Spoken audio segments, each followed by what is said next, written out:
welcome to Let's Have a Sit Down. How y'all doing today? I got a lot of guests here today. Today we got pro fighter, just came off of a big victory on Fox Sports, Trayvon Marshall, y'all. Also his trainer, Andrew Council, world class himself. We also got Miss Gigi Love, documentarian for the whole go-go culture. And also my man Brian Smallwood, also a filmmaker. And we will be joined later on today by Mitch Cradle, who just finished putting out a documentary called 12 Years in Hell. How y'all doing?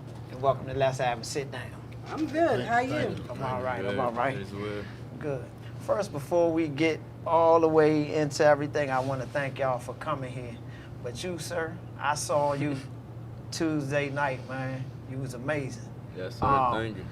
But the one thing I want to ask you, now you knew that this fight was coming up and it was your professional debut. Right.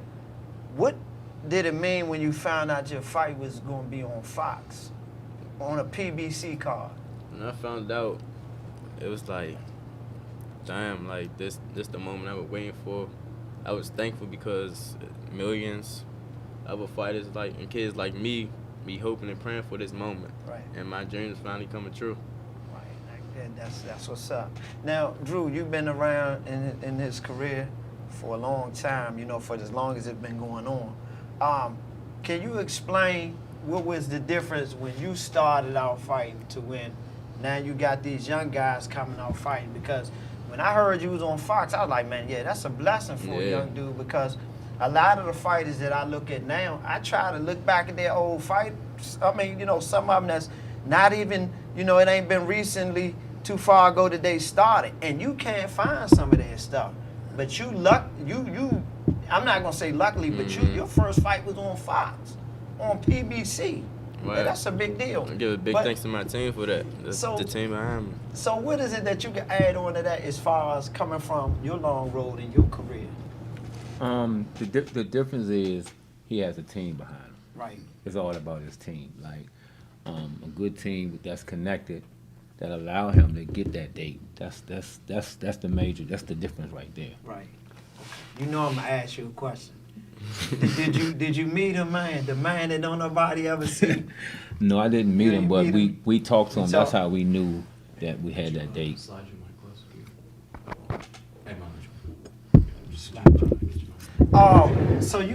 So y'all didn't get to meet him. If y'all don't know, I'm talking about none other than Al Heyman. This guy, if y'all don't know who this guy is, Jay-Z say thank you to this man. This man is a very powerful man. Mm-hmm. A lot of things happen and you don't never see him. Yeah. And I said, you know what, I'm gonna ask Andrew that. I said, did he ever talk to him? Did he ever see him? Because like I said, a lot of people, this guy is very interesting and he's very instrumental in everybody's boxing and everybody's boxing career, it seems like. That's on the PBC side. Now with that, you know, being done, your first debut fight being over with, what do you look to do now? What do you look to improve in now, if there's anything you want to improve in? Because, I mean, it ain't take long for you to do what you did. Yeah, I said I wish I had more time to show my abilities, but, you know, I'm take it how it is. But I seen, when me and Drew looked back at the footage, we seen either more ways, quicker way I could have got him up out of there. So it's just me staying calm and just seeing more things from a pro view. Okay. So he whooped Youngin's ass then. Man. I don't know about Youngin. He had 11 years on. All I'm gonna say is, the guy was the guy. He had a little, he was a. All I'm gonna say is I was about to go to the refrigerator, and I'm glad. All I'm gonna say is I'm glad I didn't go to the refrigerator. Because if you blinked, you would have missed out. It would have been it, man. And you know, like I said, I love what you're doing. You coming in the tradition that you coming behind out of this area. This area that's seen so many fighters, man. And I'm gonna be honest. I'm 45 years old. I can honestly say, when it come to boxing, in this area, I seen some great fighters come out this area. Like, I literally saw them, you know what I mean? And now it's your go, and it's your guys, you know. Name some of the guys that's gonna be coming out kind of in your area that we need to be listening off. Jaleel Haggett Yeah. recently signed with TMT. Monzo, he fight from out of Baltimore, but he from Laurel. Okay. Stacy Shelby, Right. same fight from out of Calvin's gym. Who else? Greg Outlaw, but he ain't Okay. my area, but he's still up and coming. Right. He gave me a lot of work for this upcoming fight, so shout out to him. Okay. Who else? I can't think of no more, but that's mainly the ones that I've come encounter with. Well, you're probably wondering why I got all of us together. You're a pro fighter. You did your thing. Mm-hmm. You're a documentarian, a go-go. It's very important that we get to see what we do. And like as you are who you are as a professional fighter, Mm-hmm. you had your first fight televised on Fox. That's never gonna go nowhere. That's stay here. Right. We're gonna see that forever. Yes, sir. Now the thing is, now what you do, Gigi, I think is remarkable because you do, you take these, you go, you view these shows, and there's a lot of people that can go back and look at their shows because I'm one that, I've been listening to Go-Go for years. I done played in bands, and I just wish I could look back at a lot of shows. And, coming in that certain era, my age group, we can't see too many shows, we can't look back. My first documentation of Go-Go was Go-Go Live. And when I saw that was like that's what made me want to play. So you're very inspiring in what you do. How'd you get into what you was doing? Like, when did you start doing it? First band I ever recorded was Chocolate City. Chocolate, I remember now. Michelle Blackwell, Yeah.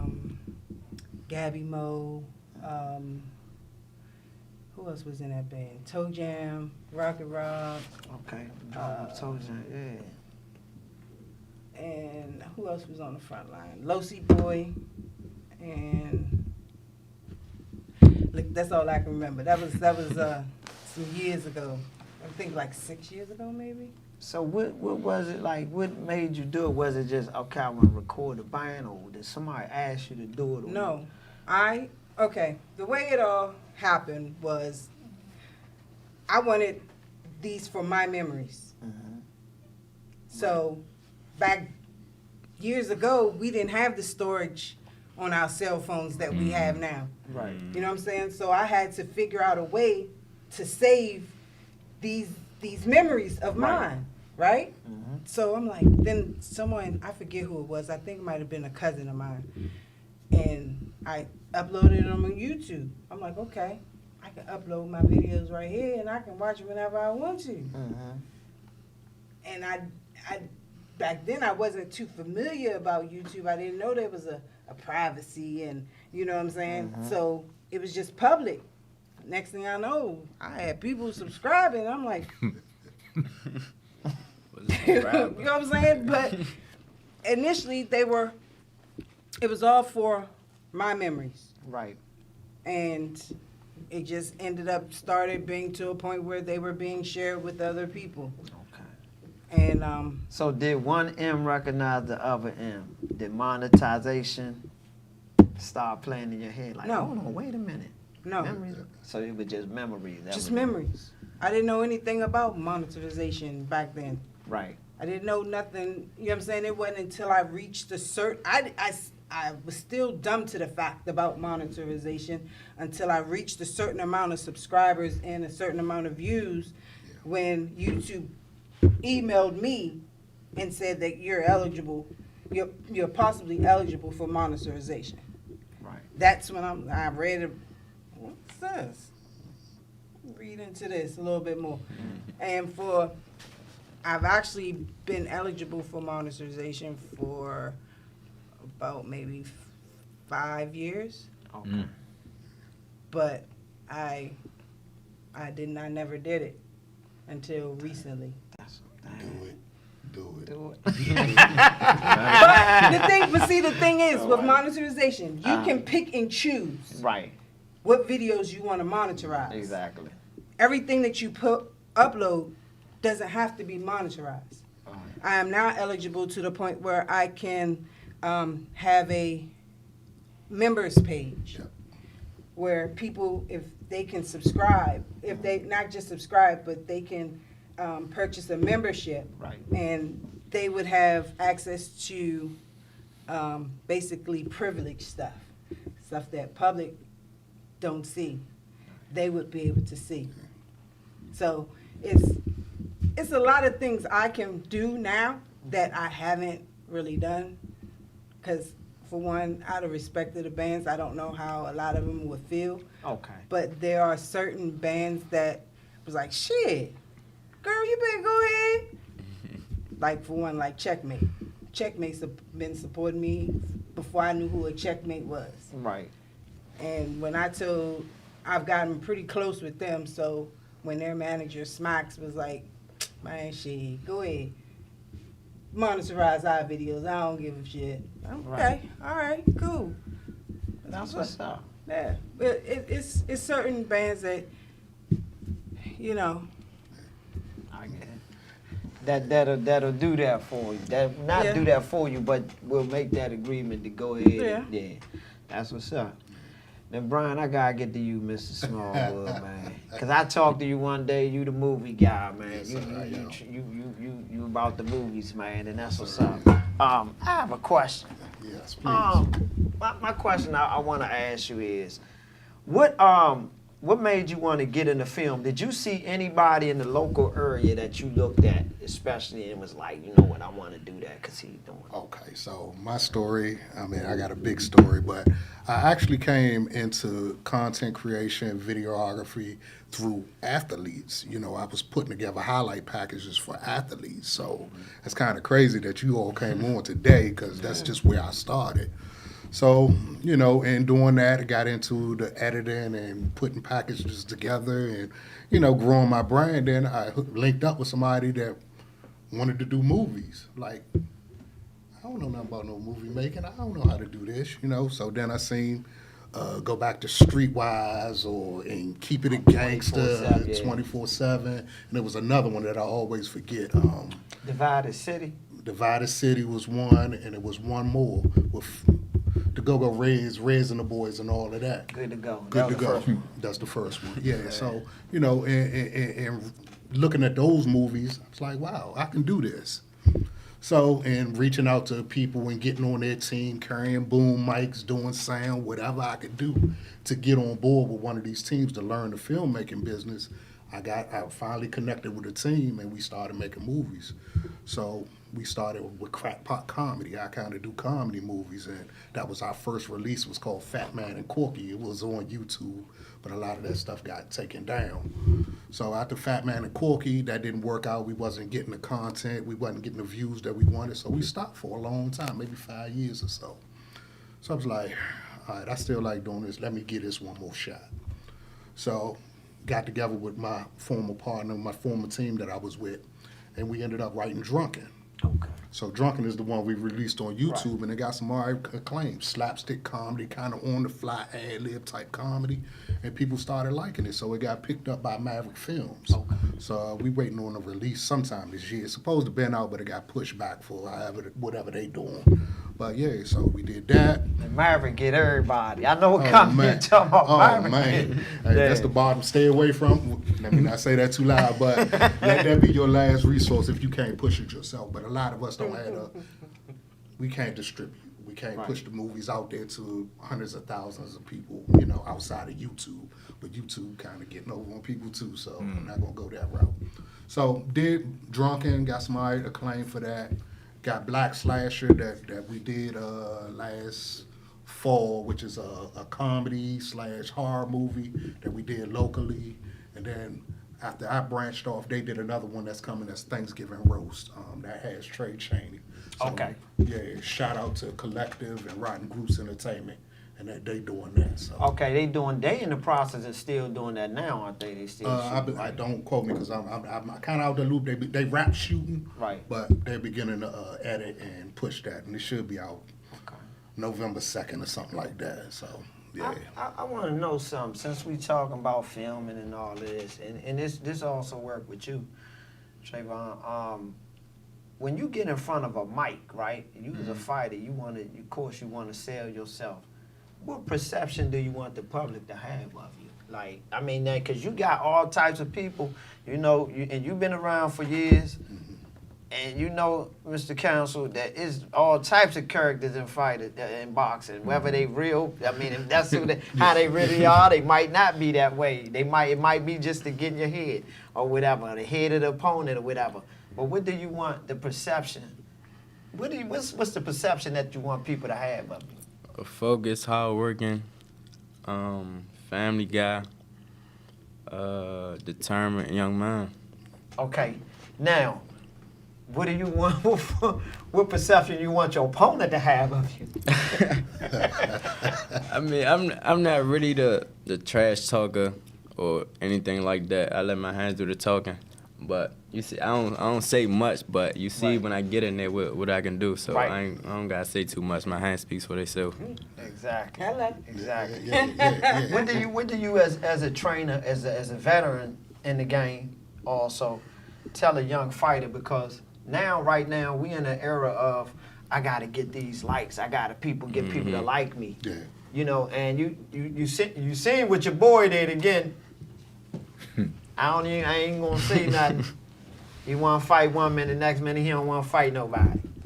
But it's almost like we in an era now where people they want to make you, they give you this perception of them.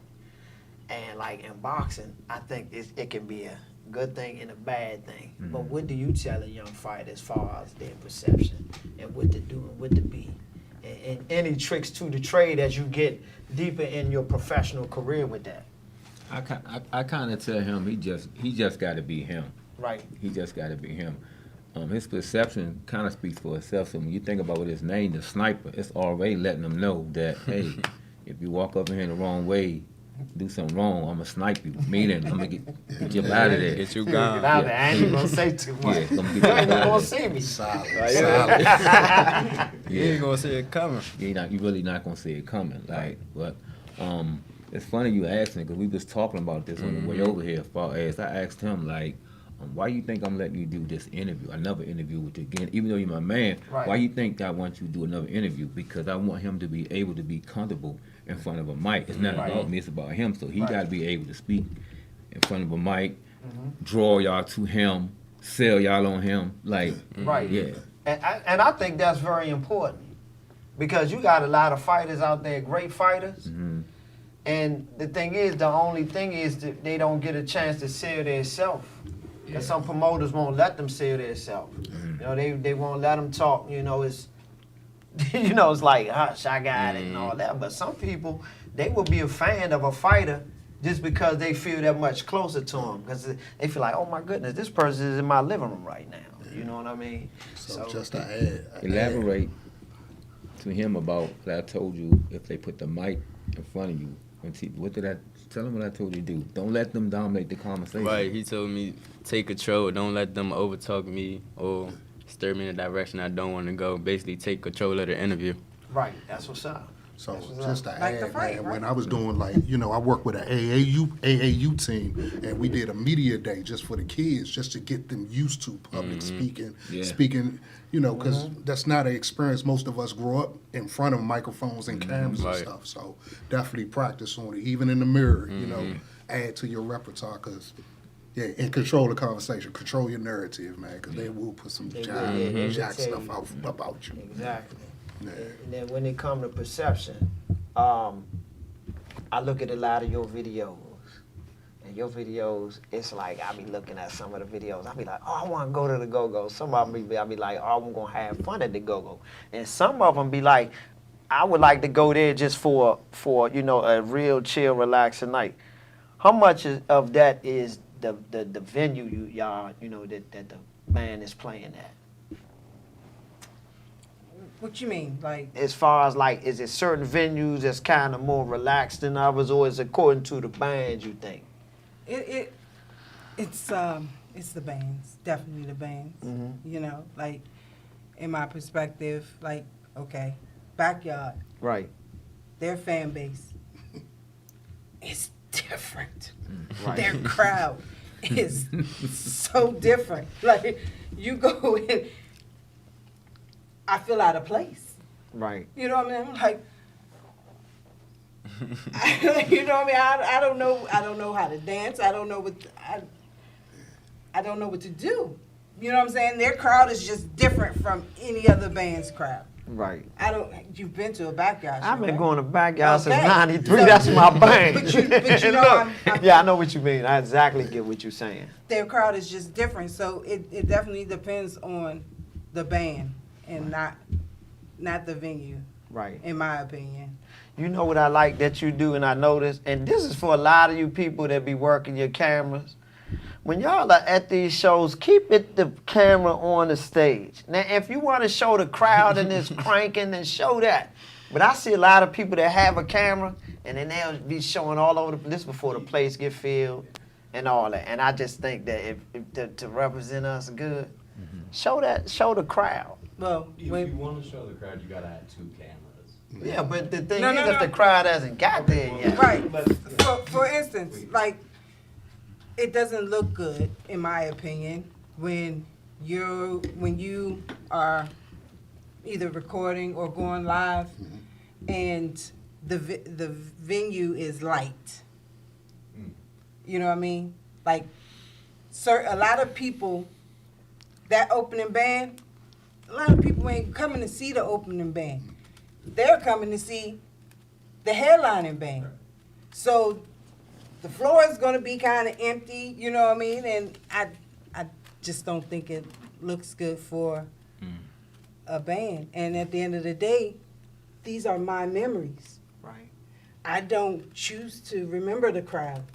right. That's not what I go there for. Right. I'm being honest. I really don't care about the crowd. If that band is gonna crank for me, you know what I'm saying? It could be 5 people in the room. Right. But if they're gonna crank for me like it's 500 people in the room, that's all I care about. Right. I don't care. And listen, your girlfriend might be over there doing something she ain't got no business doing. or my cousin's boyfriend, he not supposed to be there. Look, you won't catch it. I won't be You the don't wanna- snitch. I got it. It ain't none of your business. I Your won't name be- been it, you I'm ain't in it, not huh? in it. The band, I'm here for the band. Let's focus. Right. That's all you should be worried about anyway.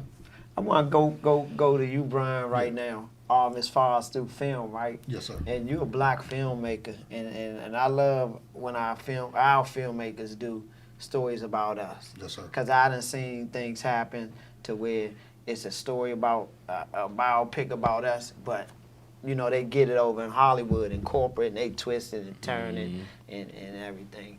I want to know one thing. I noticed that we'll tell a story about our people in our area, Yeah.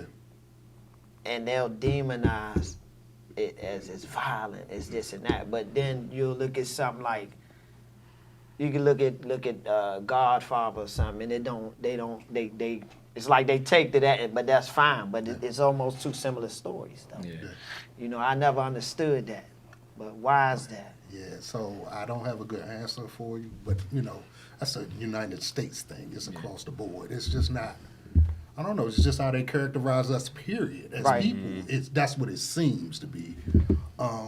I particularly don't deal in that type of movie making. Even if we go into a gangster film, it got to be done a certain way for me. I'm Right. for the art of it. Yeah, right, You know, exactly. if I gotta have a G in there, he gonna be smooth.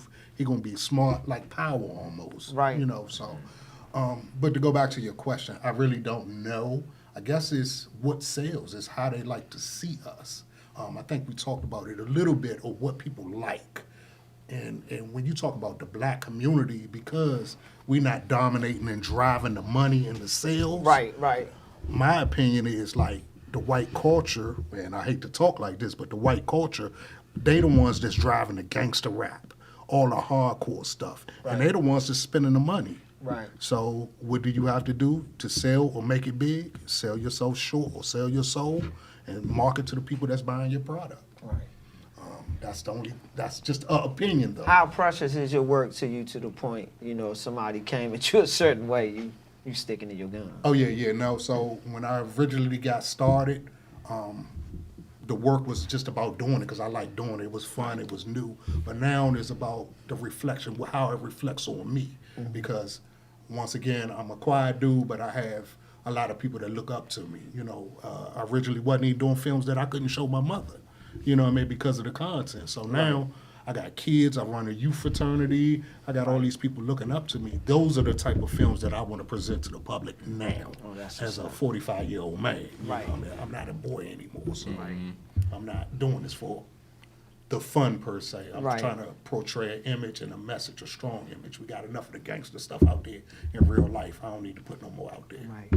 How do you feel about documentaries and how the people tell those documentaries? Ooh, documentaries are tough.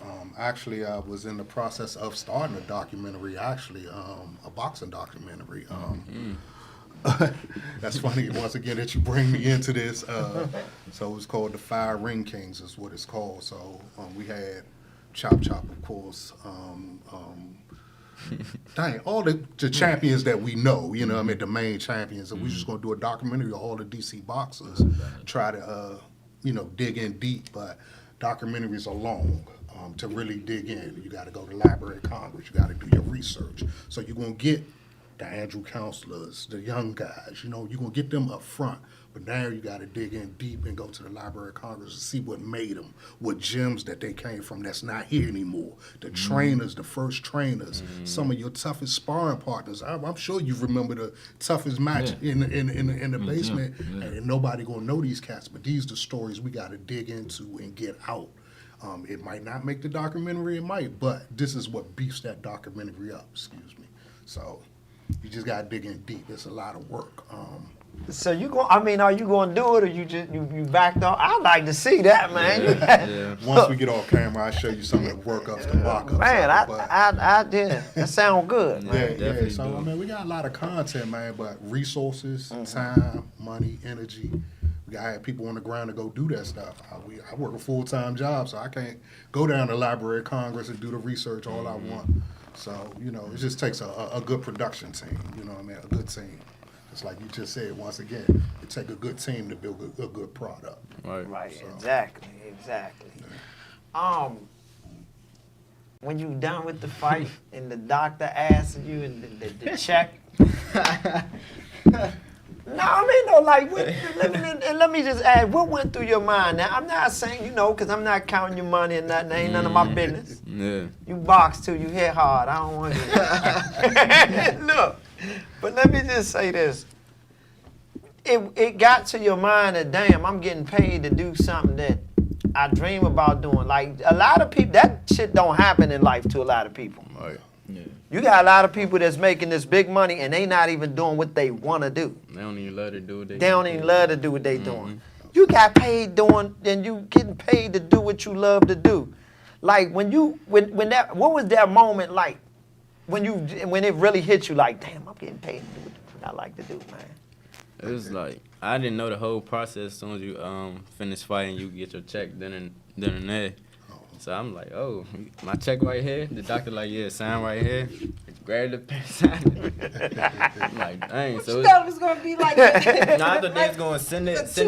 A bi-weekly check, like. Nah, I'm thinking they gonna send it in the mail. Right, something like that, or have my team Direct give it to deposit? me. Right, something like that. I'm like, oh, I get it right out of the fight. Sign my name. This what he talking. I had to jump in and laugh. This what he talking about. I posted it right here. I want you to see this. My man. Look how fast he reached for that check. He reached for that joint quick. Hey. You saw this, right? Yeah, I saw it. I saw it when it happened. I mean, I said, man. He said, yo, that's for me? He like this. I didn't That's realize what's up. I reached for the pen that quick until I looked at it. I'm like, damn. That's what's up, man. Because people go through life, trying to get into a certain thing because they like to do it, and then they want to take that same thing they like to do and be able to get paid and make a living off of it.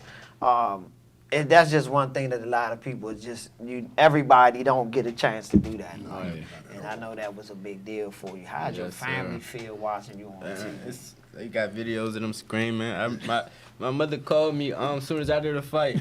She fussing, not fussing, but cussing, hollering and screaming. You like turn it down like it is down. Right. I'm like, that's just how loud she was. But they was really happy. I got home, they surprised me. Everybody driving in their cars, beeping the horn, Yeah. stuff like that. It was a great feeling. That's what's up, man. Well, Can I say something real quick Go before ahead. we go off there? I want to say shout out to PMG, right? PMG is the company that stands for Peak Management Group. That's signed Trey on. Actually, you might know one of them. One of them is Jerry Vine. He does the music and stuff like that. Keith Stevens was the basketball guy. Nate Pete. Okay, I Got think I know all these hometown guys. They do film too. Okay, so- Jerry Vines. Yeah, I can look him yeah, up. Yes, sir. yeah. So I just want to say shout out to them because they believe in us and they behind us 100%. They put together the deal with Al Heyman that he actually talked to him himself. That's how we knew he was gonna be on TV. Yes, sir. Because we got it from his mouth. We had a long conversation with him for like 15 minutes talking to him. Guaranteed us that we was gonna be on there and we have dates. Wow. That's what's up, man. PMG. Man, I just want y'all to know I'm proud of what y'all doing, and I think our city is proud of what y'all doing. Our region need to back y'all more than what they do, though. I think, you know, a lot of times we wait till our champions become champions, Yes, sir. and this, you know, and then we want to say, oh yeah, but nah, we gotta follow y'all from the dirt, man. Right. Even It's in the only film right. business, Yeah. we don't get the support. Our last two films we marketed outside of the black community because we just wasn't getting the support here. And it's sad to say, but it wasn't grassroots. It wasn't DC. Our film is probably for the college kids out in the Midwest somewhere. And it's sad because we couldn't get the support. I couldn't even get DC music. Couldn't get Go-Go Bands to even throw a track on it.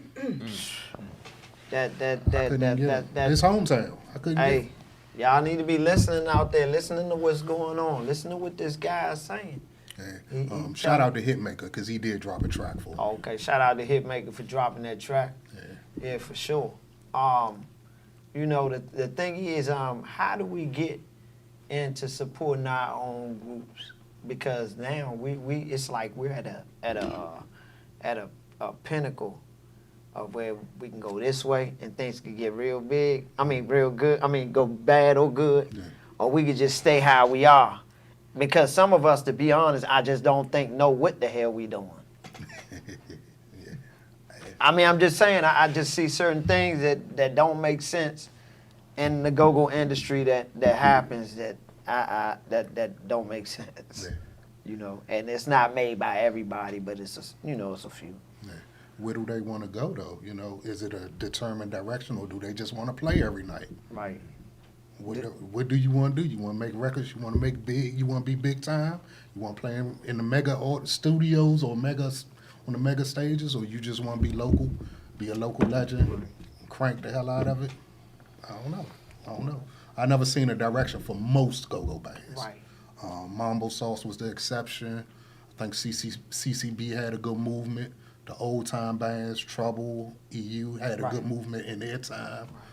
Junkyard had a run, Northeast had a run back, but it just stalled. Why did it stall? It's like, I don't know, I just see so much with go-go, even by like, okay, look, if you look at hip-hop, and I'm not, I listen to rap music because it came out in the era I was growing up, you know what I mean? But the thing about it is, I look at go-go and I look at rap as cousins. They like kind of related in the same way. Yeah. And the first thing I think about with go-go is, we got this music, but at the same time, I'm not saying we gotta market ourselves like hip-hop, but if you look at hip-hop, if we sit there and play our cards right, we're not just gonna have just band stuff, we're gonna have our own filming type stuff, because hip-hop did it too. Like, they came out with a bunch of hip-hop type movies oriented, whether they was comedy based or they was whatever action based, however they was based. And go-go, if go-go get how it need to get, we can open all of those floodgates. I'm not trying to be funny, but it's so many stories about some of these go-go band members that their story to me is more intriguing than a lot of these stories I see on VH1. Yeah. Can I ask you something? Because you were the go-go community. do you think go-go, say a go-go band, do you think they play too much and that's hurting them compared to like a rapper that might only rap and do shows every now and then, they get the fans yearning for them? No, I don't think so. Not in my opinion. I don't think that's listen. I literally have gone to see one band in particular maybe 3 nights in 1 week.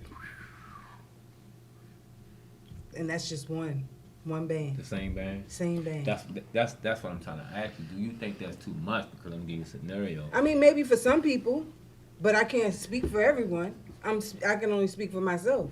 It depends on how much of a fan of that band I am. Yeah. You know what I'm saying? Like certain bands, like I can't get enough of. Just the, yeah, yeah. You know what I mean? Like some people, their favorite band is Northeast Groovers. Listen, you can't get enough of Northeast. Can't get enough of Backyard. But for me, I've gone to see one particular band at least 3 times in 1 week. But I mean, that's Not recently. okay. I ain't saying recently. Not recently. But I have. But do you know why I'm asking? Do you understand why I'm asking that? Yeah, cause you trying to figure out what is it? How do you draw from that? Yeah, because if you go look at the rap game, because I got family members in the rap game, and they started off performing all the time. Now they don't have to perform all the time because they make you yearn for them 3 checks that them band is getting. They're gonna get on that one show now. So that's why I asked that. That's why I asked you that question. Are they doing it because? Listen, some of these bands are charging to get a cover charge that's about the amount you would pay to go see a national artist. You go see a go-go band, you could pay $60 Okay. just to get in. And that's not even including your table and your drinks. So the question is, and that's been a big discussion on the Go-Go report. Yeah, a lot. How much of that gets to the bank? Bam. That's been a big discussion out there in the Go-Go world. So even at the $60 cover charge, the band probably maybe $3,000, maybe. At the end of the day, Maybe. that's band business. Okay. I don't give it. I don't Give give you a a crank. That's band business. I stay out of band business. Yeah. It's none of my business. I'm not in the band. I'm not putting my nose in band business. Yeah. But you, If I gotta pay that $60 to get in, then that's, you know what I'm saying? That's for them to work out. That ain't. I hope I ain't starting. no, you right. But no, but you know what? I'll say this: the thing with go-go is though, go-go is a business that always thrived off of the live show. Yeah, absolutely. I don't think go-go has ever been in a position where we never thrived off the live show. It was, and sometimes when we think about it, it's like, how long is this going to last? We're going to be able to thrive off the live show because, to be honest with you, if you look at how much the door price is now, I remember going to classics back in 2004, 2005, where I would pay $25 to get in, and then you get the cut line. That might be extra dollars, and then you could wear you wore whatever tennis shoe you wanted to wear in there. That was extra money. By the time I got there, I paid $50, $60 to get in. This is 2004. This is almost 20 years later, and it's a gift and a curse because the price of it is almost the same. It's like if you look at the way money work, right? And you look at how it worked over the years, the go-go money didn't grow. You know what I'm saying? And I know a lot of times we get to the door, we be like, man, we paying all this money. But for real, to be honest, it hasn't grown that much. If you look at other expenses in anything, you'll see the difference of how much their dollar grew as far as having to, pay for certain things or whatever for a period of 20 years. If you look at go-go, I remember paying $20, $25 at going to the go-go. And when I used to go see the Black Hole, I paid $20. Look, that's your guy. Right. But you're You're a man. You know what I Right. mean? It's different. It was back then. It was different for ladies. But do you think though also though the dollar and go-go just ain't growing? Like it's No, but you also have to think. And again, like it's hard for me to say because I try to stay out of band business. Right. But a lot of these bands have hired musicians. Yeah.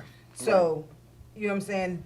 They have to, if a promoter wants them, you know what I'm saying? Depending on their hired help, they have to request a certain number. right. You know what I mean? Just to get just to pay that bill itself. Exactly. So it's like, so what a band may have charged in 2008, they not charging, or they're not requesting that in 2021. You know what I mean? Right. Because you got so many band members that are in so many different bands. Yeah. Because It's they're the- pretty yeah, much it's like the hired help. NFL. You know what I mean? So It's the NFL. Go NFL. The new fun league. Since you touched on it, it's like, okay, why is it that promoters, some promoters, Right. right? Not all, Right. but you may have certain promoters that wait to see how the door does Before they want to pay the band. It's crazy. And in my opinion, as a fan, I don't think that's fair. I think if you sought out a band and you wanted them Right. on a show, and they gave you their number or you spit them a number, Right. you should already have their money available. They hired. You know what I'm saying? Okay, that's your number. All right, cool. I got that. So as long as they step foot on that stage, the whole band, and they're ready to play, you should already have their money. Yeah. I agree totally with that. It's one person. Or Yeah. Exactly. You It know, don't matter if they- go is the The only job for the band is the same. You hired them. right. We the only genre that do that too though. Oh, I don't know no other genre that I've seen do that. I seen done in boxing before. I told you about that. Guy at ESPN too. Guy that he didn't have enough money to pay all his fighters. wow. He had 6 angry boxers. The promoter, the sheriff had to walk him out Yeah, I bet. along with the state athletic commissioner. I think where was we at? I know it was on. The fight was on ESPN too, and this was almost 20 years ago, and it was crazy. I was like, damn. I mean, all these dudes can fight. You got 6 angry dudes. You know what I mean? You know that's.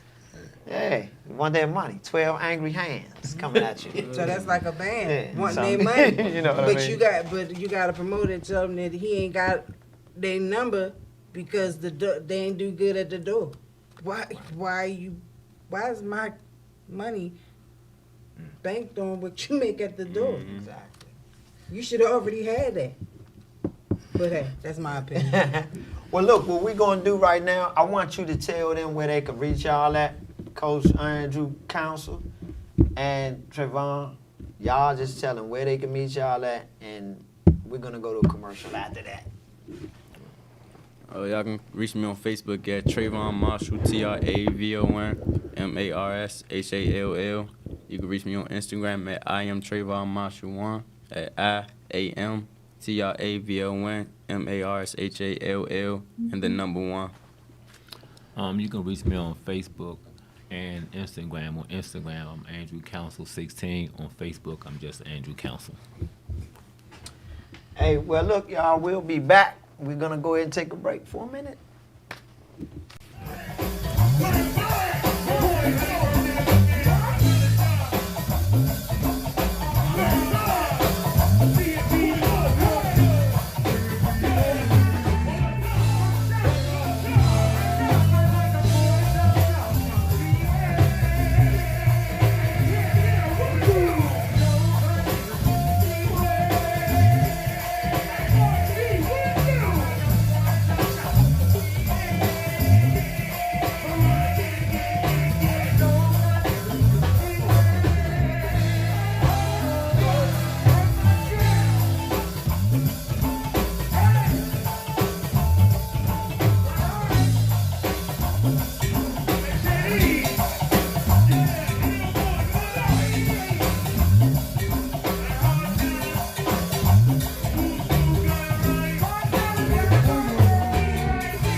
Welcome back to Let's Have a Sit Down. And we have a guest that then popped on through.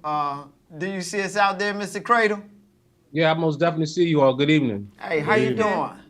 I'm doing great. All right, all right. How does it feel coming off of the documentary? You know, releasing it to the people, and as far as you know, what type of response have you been getting back from it?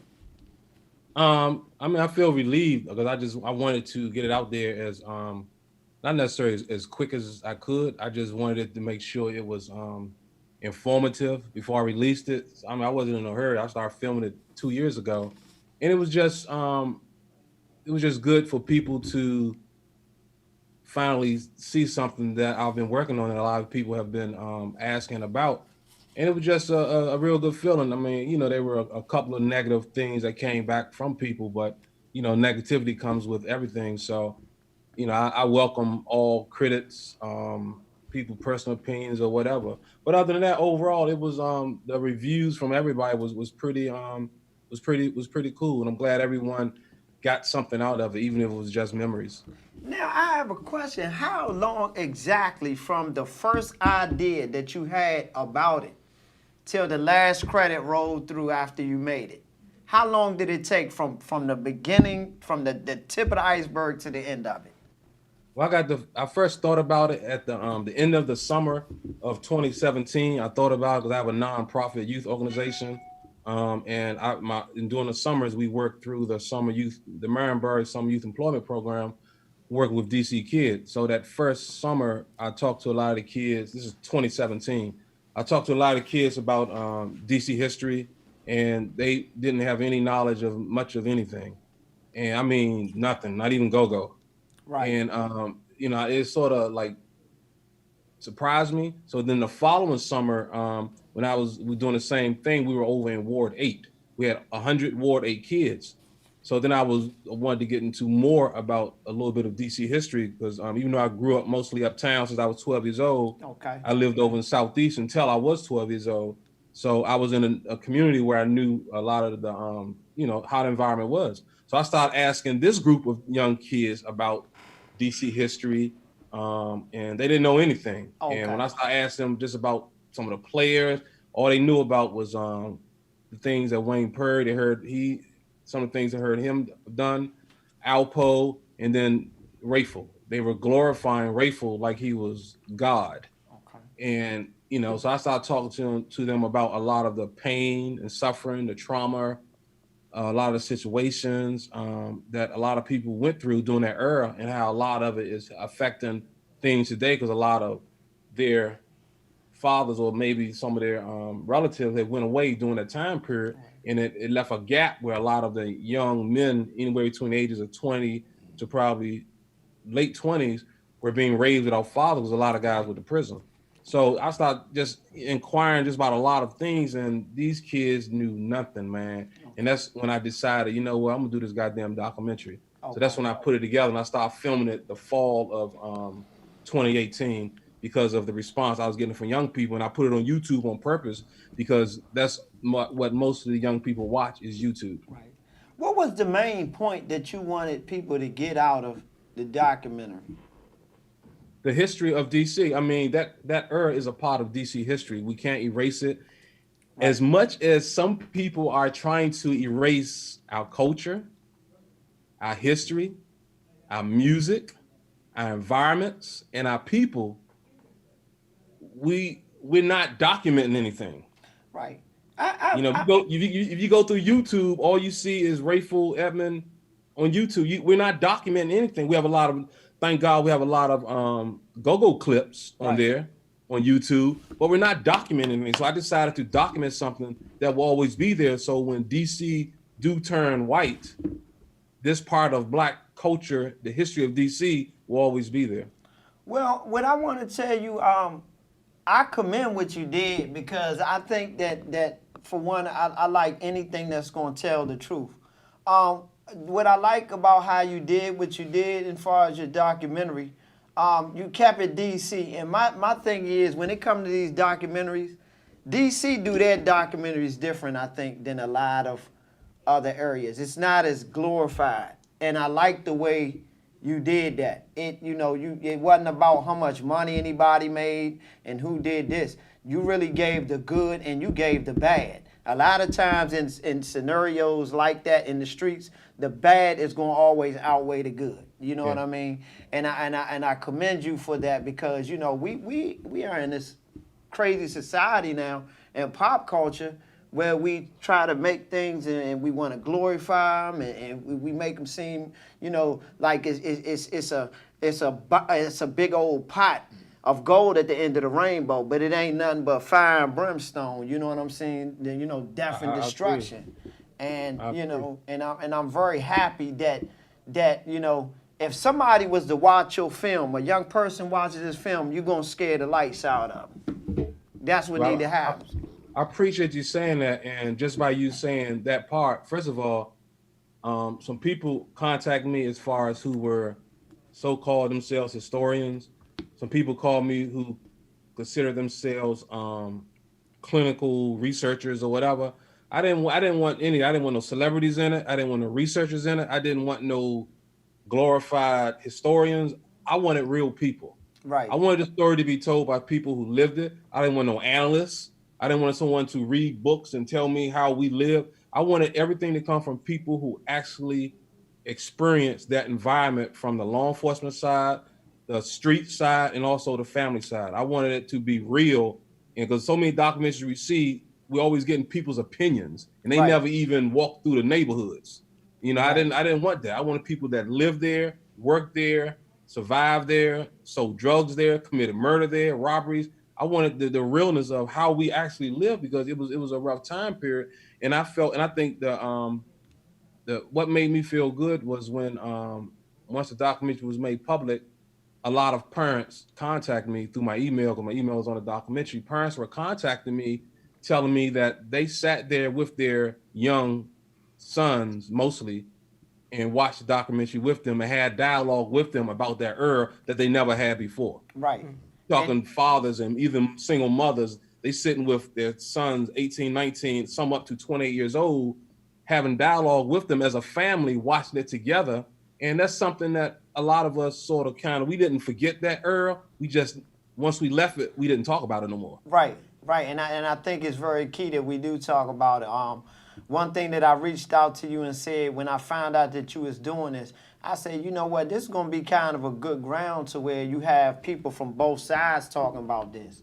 You don't really see, the guys on, the legal side and the guys on the legal side kind of come together and talk about these things that was going on. And, because a lot of times when you do have guys from this side or this side, it's a battle between them. This, I did not feel that. It felt like everybody was just telling from their perspective, what they knew, as far as everything that went on during that time to support that documentary. And I just told everybody to tell their truth. And by me being, from DC and, rooted here, been here damn near all my life, coach youth sports. I mean, I know a lot of people in the city. So when I reach out to people, they know I just want honesty. And a lot of things I left out because I didn't want to put the documentary together that would cause someone to be investigated. Right. I didn't want any information coming out that would start a shitstorm, because that wasn't my purpose. My purpose was for us to tell our truths without causing any problems for anyone. And that's why certain things were not mentioned, certain people were not mentioned. I didn't want to concentrate on people. I wanted to concentrate on the era. And we all are from that era. Everybody think just certain people are from that era. Nah. Everybody think only 3 people sold drugs during that era. All of us are from that era. So I wanted to concentrate on the era and not people who were glorified from that era. Right. And I think it's, like I said, sometimes when you look back at history, there's a lot of things that you don't want to, they're going to be uncomfortable conversations. But most definitely, trust me. Right. That's why, on purpose, I developed amnesia. Those conversations have to be had. What do you think has to happen now? Because I'm looking at the way the streets are now. And I've always said this. I always felt like that the streets was more dangerous years ago than they are now. But I think the problem now is versus then. At least then we knew what was fueling the situation. I mean, you got a bunch of drugs, you got a bunch of 19, 17, 18-year-old guys, got a bunch of money in their pocket. I mean, what are you going to tell them? It's not going to be it's not going to be no leadership, no guidance. But nowadays, what is fueling what's going on? These different drugs. It's like, Exactly. Those different drugs, man. It's it's a whole different thing now. It's like, we don't even know we don't even know, it's not even no money floating around like it might have been at one time. And it's like, what's the reasoning for what's going on? mental health It's and mental like this. diseases at an all-time high.